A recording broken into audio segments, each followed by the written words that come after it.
आई आई ते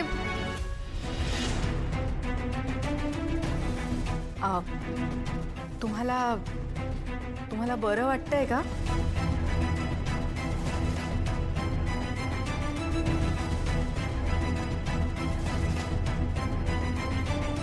खूप लागलंय का तुम्हाला?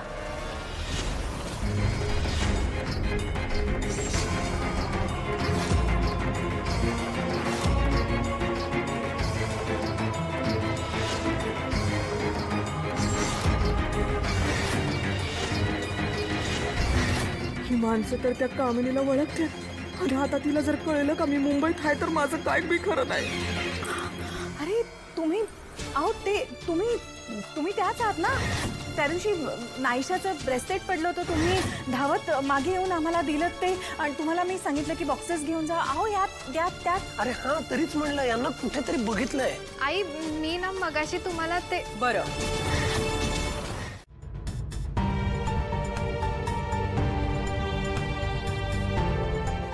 अगो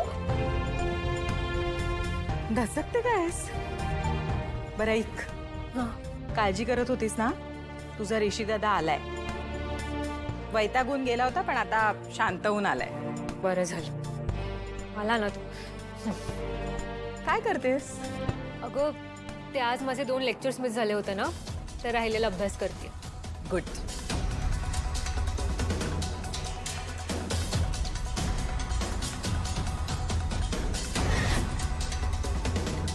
म्हणजे तू नोट्स कॉपी करतेस?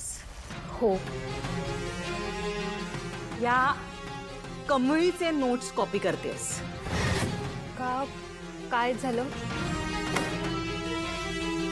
प्राजू, पूर्ण क्लासमध्ये तुला ही एकटीच मिळाली का नोट्स मागायला? नाही, तुझ्या क्लासमध्ये आपल्या क्लासचे आपल्या स्टेटसचे मुलं मुली नाही आहेत का? की ही थर्ड क्लास कमळीच मिळाली तुला नोट्स मागायला? तिच्यात आणि आपल्यात खूप फरक आहे प्राजू. तिचा आणि आपला क्लास वेगळा आहे. ही गावातली मुलं आहे ना, ही फुकटात येऊन शिकतात कारण आपण त्यांना चॅरिटी करतो. उगाच आहे ना फुकटची फ्रेंडशिप करायला जाऊ नकोस. का तुझंही त्या ऋषी सारखं झालंय? हे बघ, गावातल्या मुलांची आणि शहरातल्या मुलांची हुशारी वेगवेगळी असते. जमीन आसमानचा फरक असतो. आई असं काही नसतं ग. उलट आजकाल गावाकडची मुलं खूप हुशार असतात. आणि तू कमळीविषयी म्हणशील ना, तर आमच्या क्लासमध्ये ती नेहमी फर्स्ट येते. अगं फक्त क्लासमध्ये नाही, पूर्ण डिव्हिजनमध्ये तीच फर्स्ट असते. आणि आता तर ती कॉलेजची GS आहे. आई तू तिचा अभ्यास बघशील ना तर इतकं. बस, माझ्याशी वाद घालायचा नाही. आई मी ते फक्त हेच सांगत होती. राजू, तू आता मला शिकवणार आहेस का? तुझ्यापेक्षा चांगलं मला माहिती आहे कोणाशी मैत्री करायची, कोणाशी संगत करायची. आणि काय ग, काय आहे या गावंढळ कमळीमध्ये? कसली तिची भाषा आहे? का तूही बोलणार आहेस आता तिच्यासारखं अशुद्ध आणि पाणी? काय भाषा बोलते ती मुलगी? आलो काय, गेलो काय, उभारलो काय? आई भाषेचं काय आहे? ती पण मराठीच भाषा आहे, फक्त लहेजा काय तो वेगळा आहे ग. आणि ती तिची गावाकडची भाषा आहे. आणि लहानपणापासून तसंच बोलत आली ग ती. आणि मला खरंच असं वाटतं की आपण तिच्या बोलीभाषेचा रिस्पेक्ट करायला पाहिजे. राजू, परत तेच सांगते हा, तिचा आणि आपला क्लास वेगळा आहे.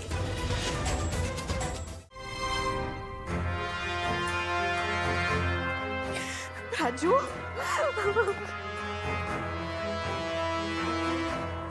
ऋषी, कोण होता तो मुलगा? मी त्याला जिवंत सोडणार नाही. त्यांनी जे केलंय ना त्याची किंमत त्याला मोजावी लागेल. नयनताराच्या मुलीकडे वाकड्या नजरेने बघण्याची हिंमत कशी झाली त्याची? ऋषी, मला सांग, कोण आहे तो मुलगा? काय नाव आहे त्याचं? नाही नाही दादा नाही. बघ आई, तो मुलगा आता इथे नाहीये ग. तो कुठेतरी पळून गेलाय, त्यामुळे जाऊ देत ना आता प्लीज. राजू, तुला कळतंय का? त्या मुलांनी हे नीच काम केलंय. तुझ्या अब्रूवर हात घातला आणि मी त्याला सोडून देऊ? नयनताराच्या मुलीबरोबर कोणी असं कसं करू शकतं? मी आताच्या आता पोलिसांना फोन कर. नाही नाही, हे बघ, हे बघ, आई ऐक ना. हे बघ, दादाने आणि कमळीने ना त्याला जी शिक्षा द्यायची होती ती दिली आहे ग. तो आता माझ्या जवळ पण येणार नाही.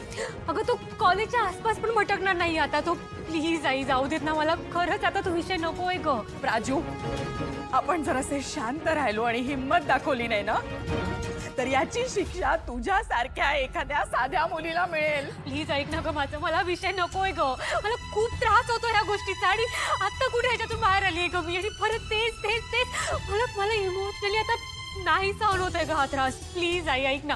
प्लीज हा विषय बंद करूयात ना आपण. प्लीज प्लीज शांत हो प्राजक्ता, शांत हो. आई ती म्हणते ते बरोबर आहे. तुला पटतंय ऋषी? मला त्या मुलाचा जीव घ्यावासा वाटतोय. आई आई आई काम डाऊन. मलाही तुझ्या इतकाच राग आला होता जेव्हा मला ही गोष्ट कळली होती. तुला नो आयडिया आहे. I almost killed that guy that night. याच रागापोटी. पण या सगळ्यामुळे राजूची विनाकारण बदनामी होईल.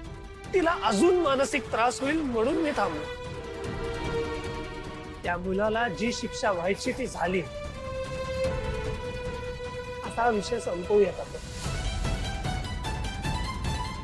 तू म्हणतोयस ऋषी म्हणून थांबते, नाही तर त्या मुलाची लायकी नाही आपण त्याला सोडून द्यावायची.